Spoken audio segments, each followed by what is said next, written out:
সবাই হাত তুলে ওয়াদা দেন তো, কোন উচ্ছৃঙ্খল করবেন আপনারা। যতবার আমরা মাহফিলে আসি দুই একটা কালাম পরে পরে আমাদের মাহফিলটা বন্ধ করে দিতে হয়। আপনারা অনেক জায়গায় যান, দেখেন আমরা অনেক দূর থেকে আসি, চট্টগ্রাম থেকে আসছি বাবা ভান্ডারের সামনে কালাম পড়ার জন্য, তাই না? এখন আপনারা যদি কালামের মাঝখানে উচ্ছৃঙ্খল করেন, অনিয়ম করেন, তাহলে আমাদের এই পবিত্র অনুষ্ঠানটাকে বন্ধ করে দিতে হয়। এটা আমিও ব্যক্তিগতভাবে চাই না যে আজকে এই পিলগিরি হাজী আব্বাস আলী উচ্চ বিদ্যালয় প্রাঙ্গণে এসে আমিও চাই যতগুলা মাওলার প্রেমিক বাবাভান্ডারীর প্রেমিক এখানে এসেছেন সবাই আমরা একসাথে মাওলার শান পড়বো। আপনারা রাজি আছেন তো ইনশাল্লাহ? কোন উচ্ছৃঙ্খল করবেন না তো? তাহলে আমরা শুরু করতে পারবো ইনশাল্লাহ।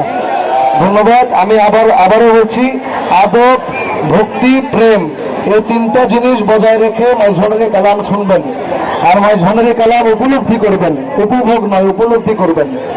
পারবেন তো ইনশাল্লাহ? ঠিক আছে, আমরা শুরু করছি। আসসালামু আলাইকুম।